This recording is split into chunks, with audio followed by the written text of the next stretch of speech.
ఈ భూమిపై మనిషిగా పుట్టి నీవు ఏదో ఒక భారాన్ని మోస్తూ ఉంటావు. అది అప్పు కావచ్చు, అనారోగ్యం కావచ్చు, ఇంట్లో ఏ విషయమైనా కావచ్చు. ఆ భారాన్ని మోస్తూ ఒక్కోసారి మనశ్శాంతిని కోల్పోతూ నీ జీవితాన్ని గుర్తుంచుకొని నీ జీవితాన్ని ఆలోచించుకుంటూ ఏంటి నా జీవితం అని ఒక్కోసారి దుఃఖపడుతూ బాధపడుతూ ఉండొచ్చు.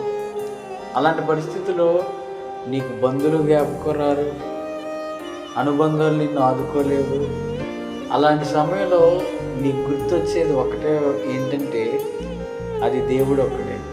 అయితే ఇలాంటి భారాన్ని మోస్తున్న నీకు నా దగ్గరకు రా, నీ భారాన్ని నీ చింతను నాపై వేసి నేను ఇచ్చే శాంతిని పొందుకో అని నీకు భరోసా ఇచ్చే ఒకే ఒక అతన్ని నువ్వు ఎప్పుడైనా గుర్తించావా? ఆయనే నజరేయుడైన యేసు. ఈ లోకంలో ఆయన దగ్గర పొందలేనివి ఆదరణ నీవెక్కడా పొందలేవు. ఇప్పటికైనా నీ భారాన్ని అంతా మోసే ఆ శాంతిదాతపై నీ భారాన్ని వేసి ఆయన ఇచ్చే ఆదరణ పొందుకుంటావు. నాకు వద్దంటూ నీ జీవితాన్ని అశాంతితోనే ముగిస్తావో ఆలోచించు.